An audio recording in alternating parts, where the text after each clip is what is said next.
जब तुम्हारी जिंदगी में कुछ मुश्किलें आए तो तुम ना सिर्फ उन मुश्किलों का डट करके सामना करो बल्कि अपनी जिंदगी को ही बदल दो। एक बार एक लड़की ने एक एंट्रेंस एग्जामिनेशन को क्रैक करने की बहुत कोशिश करी, बहुत मेहनत करी, लेकिन उसके बाद भी वो उसको क्रैक नहीं कर पाई, जिसकी वजह से वो अंदर से पूरी तरह से टूट गई, बहुत परेशान रहने लग गई, दुखी रहने लग गई। उसके पिता से अपनी बेटी की यह हालत देखी नहीं गई। फिर उन्होंने एक दिन अपनी बेटी को बुलाया और उन्होंने अपनी बेटी को कहा कि तुम मेरे साथ एक बार किचन में चलो, मुझे तुम्हें कुछ दिखाना है। किचन में पहले से ही उन्होंने गैस स्टोव के ऊपर 3 बोल रखे हुए थे। फिर उन्होंने उन तीनों बोल्स के अंदर पानी भरा, एक के अंदर कुछ आलू डाले, एक के अंदर कुछ अंडे और एक के अंदर कॉफी बीन्स, और उसको उबलने के लिए छोड़ दिया। उसके बाद में 5 मिनट हो गए, 10 मिनट हो गए, 20 मिनट हो गए, और वो वहां पर खड़े रहे अपनी बेटी के साथ में और उसको देखते रहे।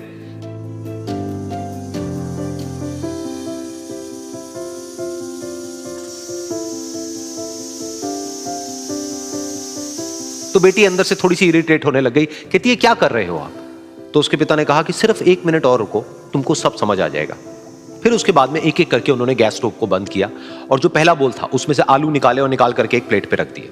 दूसरे बोल में से उन्होंने वो अंडे निकाले और निकाल करके एक और प्लेट में रख दिए, और तीसरे बोल में से जो कॉफी थी उसको छान करके एक कप के अंदर भर दिया और वो वहीं सामने स्लैब पे रख दिया और अपनी बेटी से पूछा कि तुम्हें क्या दिख रहा है? तो उनकी बेटी को थोड़ा सा गुस्सा आ गया। उसने कहा कि इसमें देखना क्या है, एक में आलू है, एक में अंडे हैं और एक में कॉफी है। तो उसके पिता ने कहा कि एक बार इनको छू करके देखो, शायद तुम्हें कुछ समझ आए। तो उसने सबसे पहले आलूओं को छुआ, तो जब उसको छुआ और थोड़ा सा दबाया तो वो बिल्कुल सॉफ्ट हो चुके थे। तो उसके बाद में उसके पिता ने उन अंडों को तोड़ा तो वो हार्ड थे।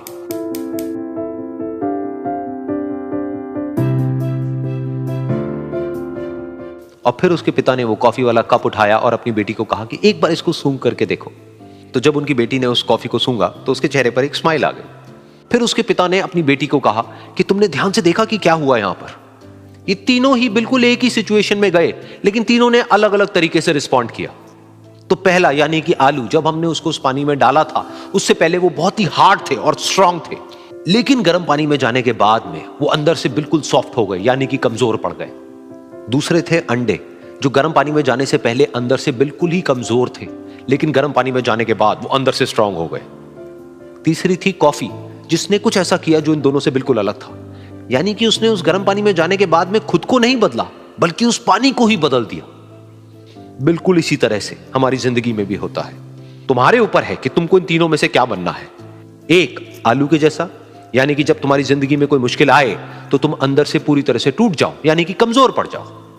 दूसरा, अंडे के जैसा, यानी कि जैसे ही तुम्हारी जिंदगी में कुछ मुश्किलें आए वो मुश्किलें तुमको अंदर से तोड़े नहीं बल्कि तुम अंदर से और स्ट्रांग हो जाओ।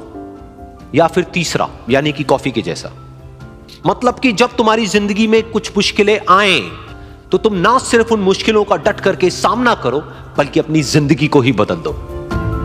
महफिल भी रोएगी, हर दिल भी रोएगा, डूबेगी कश्ती मेरी तो साहिल भी रोएगा। इतना प्यार बांटूंगा इस दुनिया में ऐ मेरे दोस्त कि मेरे मरने के बाद मेरे आशिक तो क्या मेरा कातिल भी रोएगा। हम आप सब लोग को कहना चाहेंगे इस तरह से मानसिकता से हटिए। हम सब क्या है, कोई ऊंच नीच नहीं है, कोई बड़ा जात कोई छोटा जात नहीं, हम सब एक हिंदुस्तानी हैं। हम सबको एकदम मिलजुल कर रहना चाहिए, इतना हंसी मजाक करके, इतना खुशी से रहना चाहिए कि किसी को पता ही नहीं चले भैया कौन इसमें बड़ा कौन छोटा, एकदम मिल के रहना चाहिए। कहते हैं ना कि मैं, और दुनिया में ना किसी भी समस्या है भाई, उसका सबसे अच्छा एक टोल फ्री नंबर है। दुनिया की कोई भी समस्या का सबसे टोल फ्री नंबर है दोस्त। एक बढ़िया दोस्त बनाओ भाई, 2-4 लोगों का, और उनसे ही आप पढ़ाई लिखाई हर तरह के डिस्कस करते रहो।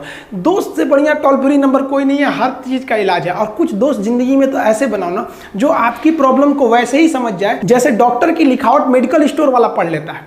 और एक बात और, ये जो अच्छी किताबें होती हैं और अच्छे दोस्त होते हैं ना, जल्दी समझ में नहीं आते हैं, लेकिन इसलिए दोस्ती बहुत अच्छे सोच समझ के कीजिएगा, क्योंकि कहा जाता है कि एक आम 10 आम को सड़ा सकता है, लेकिन 10 अच्छा आम एक सड़े हुए आम को कभी ठीक नहीं कर सकते हैं।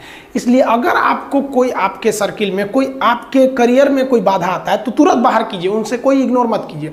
जिंदगी जो है ना वो एक एग्जाम की तरह है, और इस एग्जाम में ना ज़्यादातर लोग फेल हो जा रहे हैं। क्यों फेल हो रहे हैं? क्योंकि वो एक दूसरे का नकल कर रहे हैं और उनको पता ही नहीं है कि सबका क्वेश्चन पेपर अलग है। इसीलिए फेल हो रहे हैं। तो ज़िंदगी में सबकी समस्याएं अलग होती हैं। आप दूसरे की समस्या से केवल साहस ले सकते हैं, उसका तरीका नहीं अपना सकते। हिम्मत बनाए रखिए कि नहीं, हमें भी इस सफलता को पाना है। और ये ज़िंदगी जो है ना, एक अजीब सी रेस है यार, समझ में नहीं आता है। अगर तेज भागिएगा तो आपके अपने पीछे छूट जाएंगे, और धीमे दौड़िएगा तो आपके अपने ही आपको पीछे छोड़ के चले जाएंगे। इसलिए ज़िंदगी की रफ्तार इतनी बनाए रखो यार कि भले दुश्मन आगे निकल जाए लेकिन एक दोस्त पीछे नहीं छूटना चाहिए। अपने ज़िंदगी में हौसला बना के रखिए। पतंग को पता होता है कि उसका अंत एक कचड़े में जाकर होगा, लेकिन उससे पहले उसे आसमान छूकर दिखाना होता है। पहाड़ों को चीरते हुए जब नदी निकलती है ना, तो कभी नहीं पूछती है कि समुंदर अभी कितना दूर है।